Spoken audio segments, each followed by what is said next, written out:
Hallo und herzlich willkommen zu einer weiteren Folge der Makita-Geräte, die ich vorstelle. Heute stelle ich den Rasentrimmer und Freischneider vor. Und zwar ein 36 Volt Gerät, 2x18 Volt. Beide Akkus sind voll. Es ist der DUR365U. So, das ist ein 36 Volt Gerät. Hat einen Brushless Motor, ist eigentlich recht handlich und wird geliefert mit einem Metallblatt und dazu passend den Schutz, und er wird geliefert natürlich mit dem Schneidfaden und dem dazugehörigen Dings hier, die Kappe, und auch einem dazugehörigen Schutz. Hier, also dieser für den Faden, hat natürlich den Abschneider für den Faden mit dran. Also wenn man den Faden rausholt, dann schneidet er den Faden auf die richtige Länge ab, sodass er gleichmäßig lang ist und da keine Unwucht entsteht.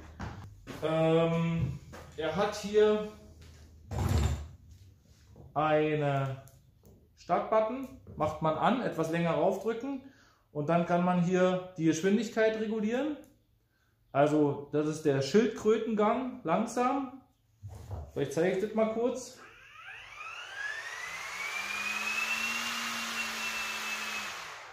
So, dann gibt es hier den mittleren Gang und den etwas sehr schnellen Gang.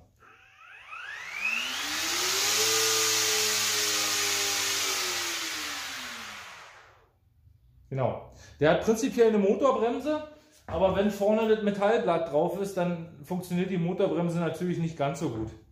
Eine zusätzliche Funktion, die er noch hat, ist hier ein Reverse-Gang, also ein Rückwärtsgang. Wenn man den drückt, dann blinkt diese Zeichen hier, dieses grüne, und dann dreht er für einen Moment andersrum. Aber nur für einen Moment. Ich bin jetzt drauf geblieben. Man muss also jetzt wieder raufdrücken und dann dreht er wieder rückwärts. Und zwar für einen Moment. Die Funktion ist ganz einfach dafür da, falls ich mal Gras oder Gräser oder eben lange Halme oder sowas dort verdreht haben, kann man hier einmal draufdrücken und kurz rückwärts drehen. Das ist nicht für die Dauerdrehung gedacht und auch nicht für den dauerhaften Betrieb. Deswegen geht es sofort, wenn man es einmal benutzt hat und das Ding wieder stehen bleibt, geht es wieder in den Normalgang zurück. Dann blinkt es nicht mehr und er dreht wieder links rum. Ja, was hat er sonst noch? Hier eine Akkuanzeige. Das heißt, man kann hier gucken, wie voll die Akkus sind. Natürlich haben wir die normalen Akkus, ich habe jetzt hier zwei Vierer drin.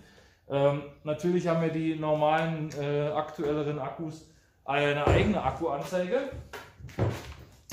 Er hat auf jeden Fall die 3 Kontakte, das heißt, hier ist auch, schaut er auch, dass das eben nicht tiefenentladen wird, also Tiefentladungsschutz ist mit dabei. Der ist schön lang. Ich nehme den jetzt mal in die Hand.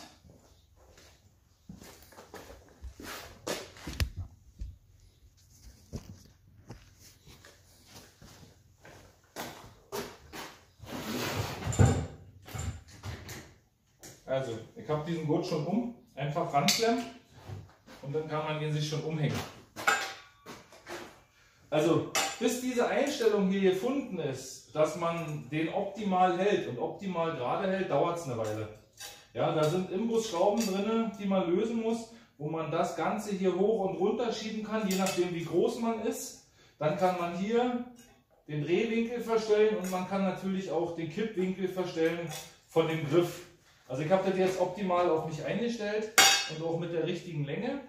Und wenn man das dann so hat, dann kann man hier loslegen und kann freischneiden.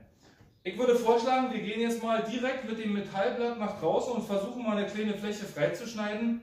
Und dann wechseln wir das Ganze auf den Faden. So, ich habe hier so eine kleine Fläche, wo ein bisschen was Höheres steht.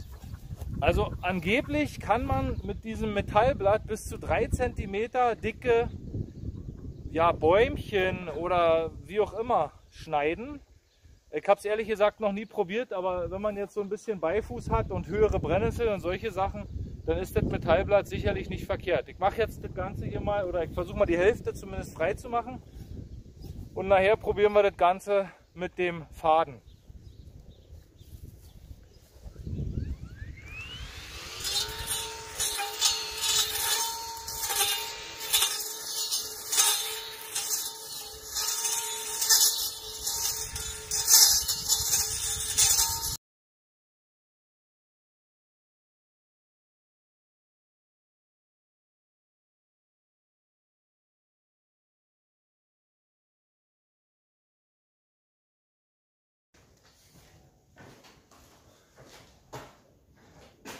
Gut, also das mit dem Metallblatt hat wunderbar funktioniert. Da waren ein paar daumendicke Beifußsträucher bei, die hat er ohne Probleme durchgesäbelt. Hat sich auch nie was verfangen, also ein einziges Mal habe ich mal probiert, wie es rückwärts geht. War aber eigentlich recht simpel. Man muss halt höllisch aufpassen, dass man keine Steine erwischt oder eben, ich hatte da so ein paar Stützen, die waren aus Stein oder hinten bei den Dachsteinen, da muss man halt ein bisschen aufpassen, dass man da nicht rankommt. Das scheppert nämlich ordentlich und dann trägt man idealerweise eine Schutzbrille. Da sind nämlich ein paar Sachen echt durch die Gegend geflogen. Gut, jetzt werden wir das Ganze mal tauschen. Das werde ich im Detail zeigen, wie man das Ganze tauscht, weil das ist nicht ganz so einfach. Wobei, relativ einfach, aber man muss halt ein bisschen schrauben. Und dann werden wir das Ganze nochmal mit dem Faden probieren. Man muss das Blatt tauschen und den Schutz tauschen. Ich mache zuerst mal den Schutz ab. Also einfach diese beiden Schrauben hier lösen. Und dann geht der Schutz schon ab.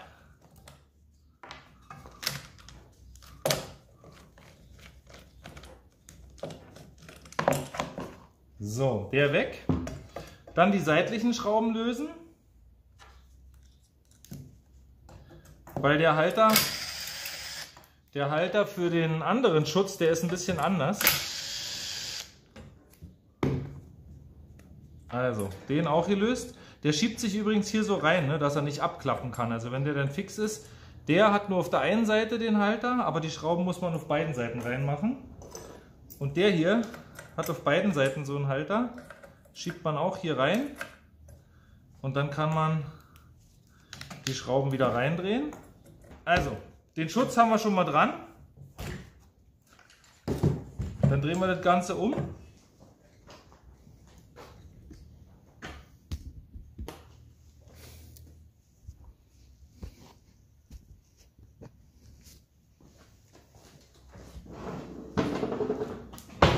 Hier braucht man einen 17er Schlüssel und noch einen anderen Inbus wiederum, einen kleinen. Den muss man nämlich hier hinten reinstecken.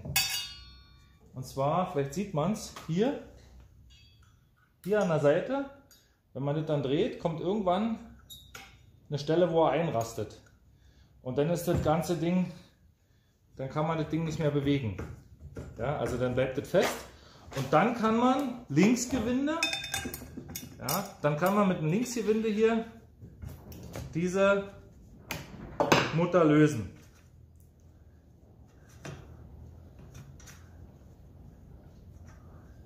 So,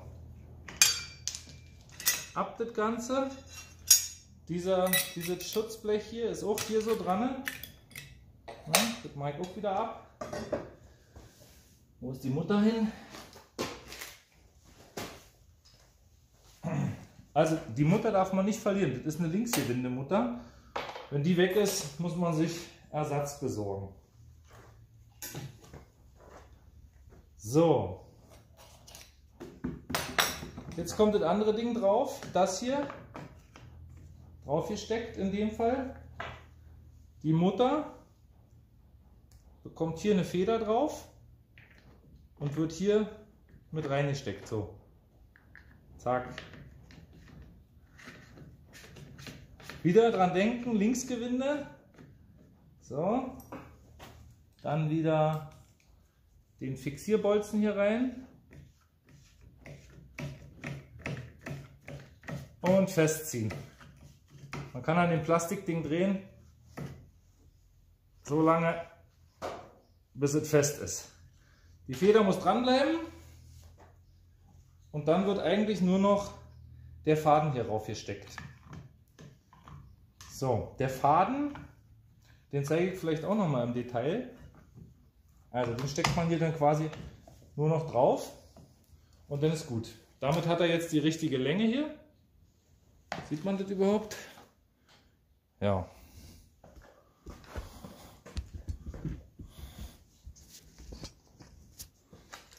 So, damit hat er jetzt die richtige Länge und wird dann hier von dem Messerchen immer abgeschnitten, wenn er denn zu lang ist.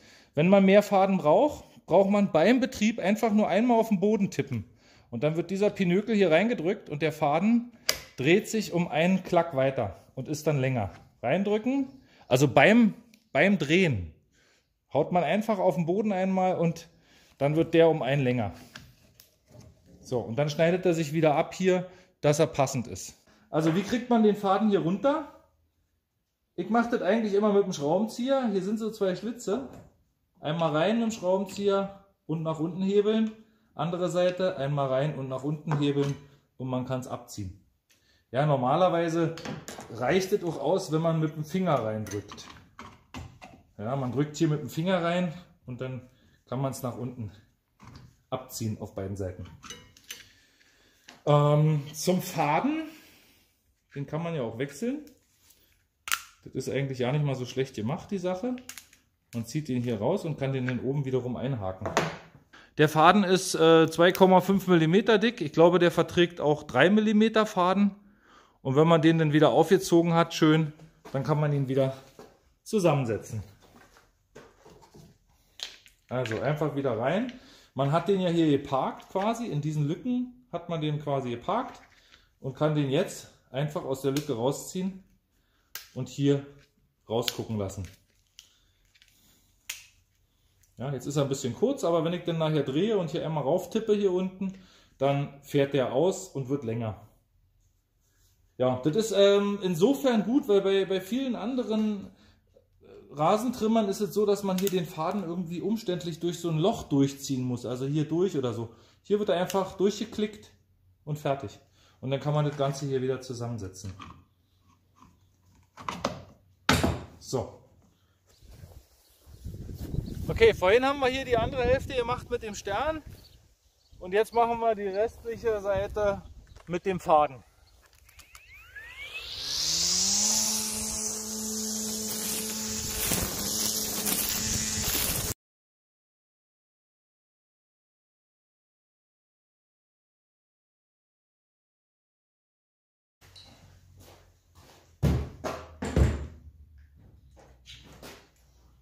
Gut.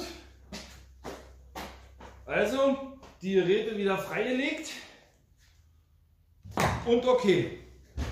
Fazit von dem Ding, es ist sehr stark, ich finde das auch echt super, ist sehr handlich, hängt wunderbar über der Schulter. Ich muss ganz ehrlich sagen, dieses Metallblatt verwende ich eigentlich nie, muss ich echt sagen. Ich habe das jetzt quasi nur für die Vorführung mal rausgeholt. Ich habe halt einfach selten irgendwie so dicke Sachen, die man ja, so durchschneiden muss. Und hier muss man eben höllisch aufpassen, dass man nicht an irgendwelche Steine kommt oder so. Und wie man gesehen hat in dem Video, das kann man mit der Schnur auch so bis zu fingerdicke Sachen, also Beifuß, gerade was so ein bisschen störrisch ist, kriegt man wunderbar damit auch durch. Oder Brennnesseln und solche Sachen. Da muss man nicht zwingend den ganzen Umbau machen und dieses Ding hier ranbauen. Also bei mir hängt das eigentlich nur an der Wand da oben und findet keine Verwendung, ehrlich gesagt. Das mit dem Faden ist schon sehr gut. Also alles in allem ist das ein sehr schönes Gerät. Ist auf jeden Fall eher für grobe Sachen, beziehungsweise da braucht man sich keine Gedanken machen, ob man irgendwo hängen bleibt. Also ich habe ein einziges Mal gehabt, wo sich so ein Beifußding mit rumgewickelt hat. Da habe ich dann diese Reverse-Funktion verwendet und ja, war eigentlich zufrieden damit.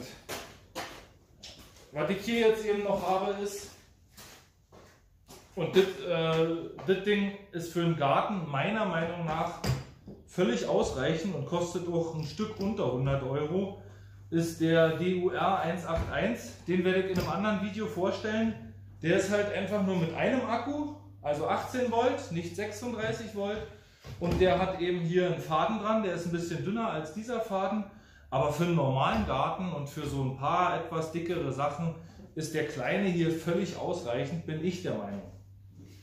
Ja, den werden wir aber beim nächsten Mal vorstellen.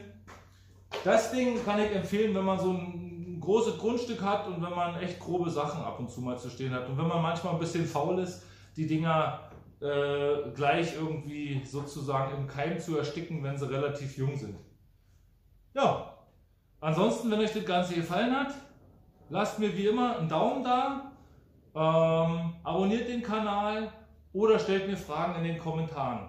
Ich möchte nochmal den Hinweis erlauben auf die Makita-Kasse bzw. auf meinen Makita-Wunschzettel. Der ist unten in der Videobeschreibung verlinkt. Die Makita-Kasse ist ganz einfach, also wenn ihr Lust habt, mir bei PayPal den ein oder anderen Euro zu spenden, um diese ganze Sache hier auch ein bisschen zu finanzieren, dann könnt ihr das gerne tun. An dieser Stelle einen ganz herzlichen Dank an den Tizian. Der Tizian hat 10 Euro gespendet in die Makita-Kasse und der Tizian, vielleicht von den früheren Folgen kennt ihr ihn, der hat die 3 Geräte gewonnen, wo ich da eine ganz bestimmte Frage gestellt habe. Also die zweite Makita Challenge hat er gewonnen. Die Geräte sind doch schon unterwegs zu ihm und er sollte sich darüber freuen. Also das war jetzt quasi nicht eine Bezahlung für die Geräte, sondern das war tatsächlich eine Unterstützung und ein kleines Dankeschön. Also Tizian, ich danke dir und werde weitermachen mit den Makita Reviews. In diesem Sinne, bis zum nächsten Mal.